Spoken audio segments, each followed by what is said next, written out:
Hey everyone, and welcome to a new painting video.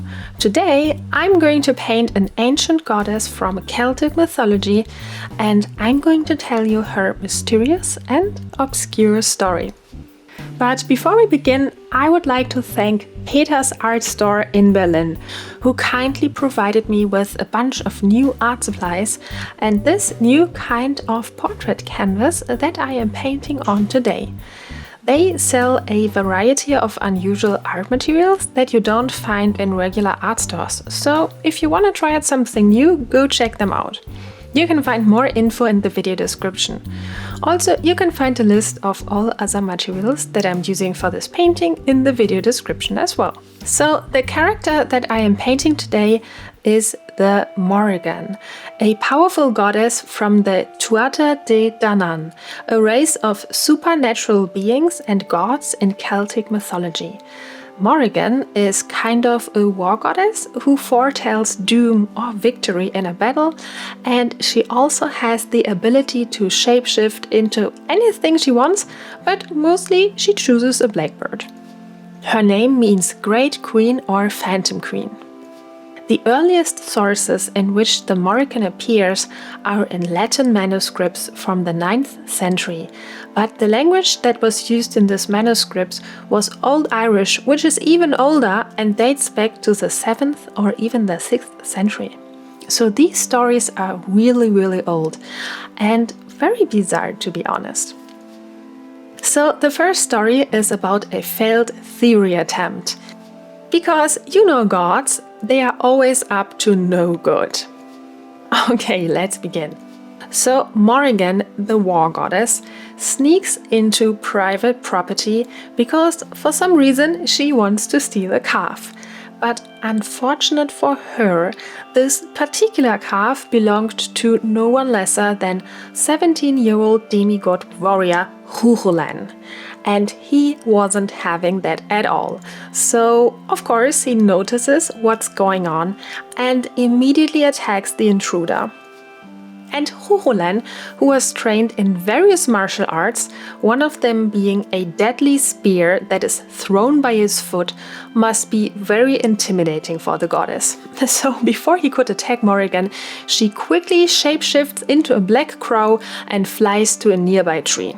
Morrigan now knows who the intruder is, immediately recognizes her as the mighty goddess and says, "Oh, if I had known that it was you, Morrigan, of course I wouldn't have attacked you." But it was already too late, and Morrigan felt very insulted that she wasn't treated and recognized as the noble goddess she is, so she simply replies, "Whatever you did, it will bring you bad luck." Morrigan didn't like that answer and replied, "You can't harm me." That didn't sit well with Morrigan, and since she can predict the future, she tells him, "Well, you are going to die in an upcoming battle, and guess what? I'm not telling you which one." So that didn't turn out that well, didn't it? As you can see, Morrigan is not the nicest person, but she's a war goddess from the 9th century after all, so what are you gonna expect, right? In the next story, Morrigan takes up a similar mischievous role, intervenes in various battles and just wreaks a little bit of havoc whenever she appears. The story begins with the queen of the bordering kingdom Connacht, who wants to steal a very valuable stud bull from the kingdom of Ulster, where Morrigan and Morrigan live. By the way, cow theft seems to be a popular theme with the Celtics, don't you think? So in order to prevent that the precious bull is being stolen, Morrigan shapeshifts into a crow and simply warns him. That, however, didn't stop the queen, and she invades the kingdom anyways. Morrigan seems to have a change of heart and decides to help Hugh in his battles. Considering their last not-so-great encounter, she decided to appear as a young woman instead of herself, so that he can't recognize her. Morrigan approaches Hugh and offers him her love and aid in the upcoming battles, but Morrigan rejects the offer. That being said, we don't know if he would have accepted the offer if he had known it was Morrigan. Probably not, considering his last encounter with her, but we don't know for sure. Anyways, you can probably predict what happens. Morrigan is not pleased that her help is rejected, so she changes her mind again and from now on boycotts Hugh in his battles by shapeshifting into different animals that attack or just randomly hinder him, like an eel that trips him. But the skillful demigod he is, he overcomes all of these obstacles and successfully defends his kingdom from the queen, and all of that even single-handedly. While Morrigan was trying to boycott Huhulan, he wounded her in each encounter, and after the fight ended, Morrigan secretly shapeshifts into an old woman who is milking a cow. Hugh sees the old woman, and when he approaches her, the old woman gives him a cup of milk. He then drinks 3 cups of milk and blesses the old woman for her help every time he drinks a cup. Strangely, after each blessing, one of the old woman's wounds healed, and Huhulan immediately recognized that it has to be Morrigan again, and he told her that if he had known it was her, he wouldn't have healed her.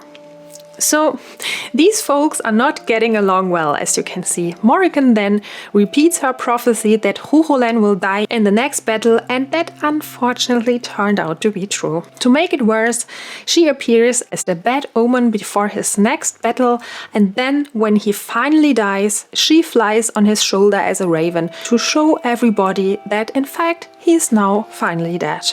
Guys, that is so tragic.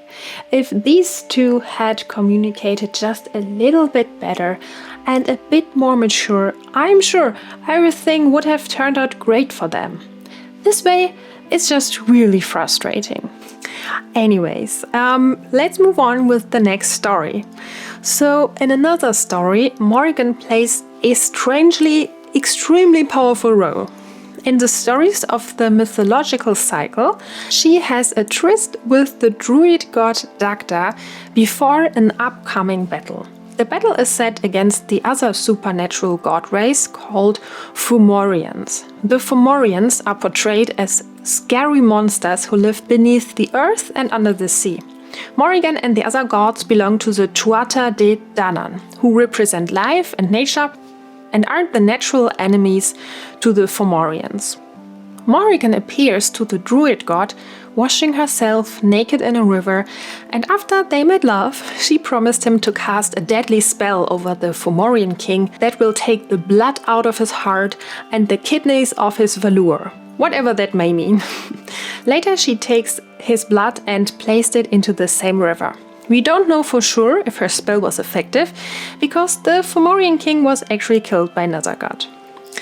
But anyways, before the actual battle between the gods began, each god was asked what they would bring to the battle. And Morrigan replies her skills are pursuing, destroying and subduing. And in fact, when she appears on the battlefield, she just chants a single poem which immediately drives the Fomorians into the sea, and the Tuatha De Danann, the good gods, won. To celebrate the victory, Morrigan then chants another poem prophesying the end of the world. And that's Morrigan for you. So I hope you liked this little excursion into Irish mythology. I tried to tell the story in an interesting way because these myths are told very dry and are so confusing. I had to do a lot of research to get a grasp of what is even going on in these. So if I made any mistakes, if you spotted anything, let me know. I did my best, but you never know. So yeah, I hope you liked it and I hope you enjoyed this video, which was a little bit different than my usual videos. And I even have another thing for you. If you liked the process and you want to learn more about how I painted it and what individual steps I took from the beginning to the final painting, I also have a step-by-step painting lesson about this very painting. Just support me on Patreon at the $5 reward pledge and get access to this tutorial and to over 100 more free painting lessons and tutorials. It's just $5 a month and you'll find all info in the video description. I hope you enjoyed this video, even though it was a little bit different than my usual videos. If you did, let me know how you liked it, if you liked it. And I hope I see you in the next one. Have a wonderful day. Bye bye.